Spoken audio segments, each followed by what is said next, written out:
నమస్తే, welcome to Telugu రాజ్యం. నా పేరు రహీం. మరణ ధృవపత్రానికి 90,000 డిమాండ్. ఏసీబీకి చిక్కిన వీఆర్ఓ ఎంఆర్ఓ. ఇది పెద్ద న్యూస్ కాదు కదా అనుకుంటున్నారేమో. ఇది సహజంగా డైలీ వినిపించే మాట కదా అనుకుంటున్నారేమో.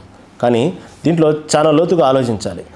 ఒకప్పుడు అంటే గత ప్రభుత్వం, వైసీపీ ప్రభుత్వం ఉన్నప్పుడు ఇలాంటి మరణ ధృవపత్రానికి, జన్మదిన పత్రానికి సంబంధించినటువంటి ఏదైనా సరే డేట్ ఆఫ్ బర్త్ సర్టిఫికేట్ కానివ్వండి, ఇలాంటివి ఏదైనా తీసుకోవాలంటే మనకు వాలంటరీ వ్యవస్థ అనేది ఒకటి ఉండేది. వాలంటరీ వ్యవస్థే ఇంటికి వచ్చి మనకు కావాల్సిన ఏదైతే పత్రాలు ఉన్నాయో ప్రతిదీ కూడా బాధ్యతగా మన వైపు నుంచి ఏమేం కావాలో అవన్నీ తీసుకొని చాలా బాధ్యతగా వ్యవహరించేవాళ్ళు. దానికి సంబంధించినటువంటి ఎటువంటి లంచం ఇవ్వాలన్నా, లంచం తీసుకోవాలన్నా అవసరం లేదు, అవకాశం కూడా లేదు. ఈరోజు అటువంటి వాలంటరీ వ్యవస్థ లేకపోవటం వల్లనే ఇలాంటి లంచగొండితనాలు అనేవి బయటపడతా ఉన్నాయి.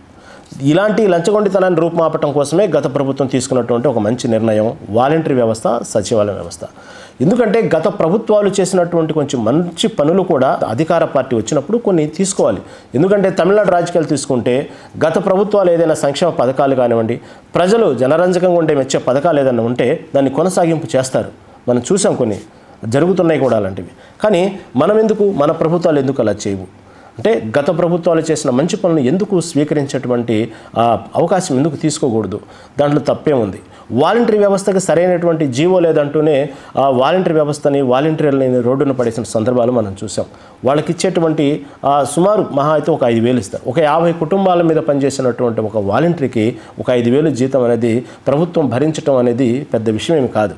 కాకపోతే గత ప్రభుత్వం తీసుకొచ్చినటువంటి పథకాన్ని, గత ప్రభుత్వం తీసుకొచ్చినటువంటి ఒక వ్యవస్థని మనం ఎందుకు కొనసాగింపు చేయాలి అనేటువంటి ఒక చిన్న ఈగోతోనే ఆ వ్యవస్థని రూపుమాపారు, లేకుండా చేశారు. ఇవాళ నా రోడ్డున పడేశారు. అటువంటి వ్యవస్థ ఉండటం అనేది ప్రజలకు ఎంత అవసరమో, మధ్యతరగతి ప్రజలు ఏ విధంగా వాళ్లకు సంబంధించినటువంటి పత్రాలను ఏ విధంగా తీసుకోవాలి, దానికి ఎటువంటి అర్హతలు కావాలనేది ప్రతిదీ కూడా గడపకు వచ్చి వాలంటరీ వ్యవస్థ అనేది వాళ్ళ దగ్గర నుంచి సేకరించేవాళ్ళు.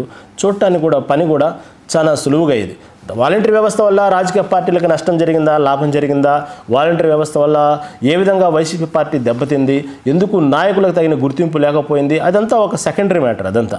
కానీ వ్యవస్థ అనేది పనిచేసిందా లేదా, వ్యవస్థ అనేది సజావంగా ప్రజలకు అందుబాటులో జరిగిందా లేదా, దానివల్ల అనుకున్న లక్ష్యం ఏదైతే ఉందో లంచం అనేది రూపుమాపాలి అనుకున్నది జరిగిందా లేదా? ప్రతి పౌరుడికి కూడా, ప్రతి ప్రజలకు కూడా బాధ్యత ఉంది. ప్రభుత్వం చేత పని చేయించుకునే బాధ్యత, హక్కు మనకు ఉంది.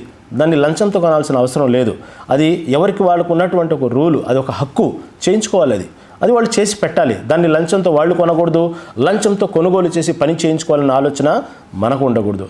అటువంటి ఆలోచన నుంచి పుట్టుకొచ్చిందే వాలంటరీ వ్యవస్థని. కాబట్టి వాలంటరీ వ్యవస్థ అనేది ఈ రోజున లేకపోవటం వల్లనే మనం సమాజంలో ఇలాంటివన్నీ మనం చూస్తూ ఉన్నాము. కాబట్టి వాలంటరీ వ్యవస్థకి ఇప్పుడైనా సరే ప్రభుత్వం ఎంతవరకు, సహజంగా ఇప్పుడు వాలంటరీ వ్యవస్థ గతంలో వైసీపీ ప్రభుత్వంలో ఉన్నటువంటి వాలంటీర్లే కొనసాగింపుగా ఉండాలని లేదు. మీ ప్రభుత్వంలో చేయించుకున్నటువంటి, మీరు అనుకున్నటువంటి మీ కార్యకర్తలు, లేకపోతే మీరు అనుకున్నటువంటి ఎవరైతే వ్యక్తులకు ఇవ్వాలనుకున్నారో అది ఇచ్చుకోవచ్చు. కానీ వ్యవస్థనే రూపుమాపటం అనేది అంత కరెక్ట్ కాదనే అభిప్రాయం ప్రజల్లో ఉంది. కాబట్టి ఇలాంటి ముందు జరగడం, ప్రజలు ఇబ్బంది పడకుండా ఉండాలంటే వాలంటరీ వ్యవస్థ లాంటి వ్యవస్థ ఉండటం అనేది సమాజానికి ఎంతో అవసరం. హలో, తెలుగు రాజ్యం ఛానల్ చూస్తున్నారా?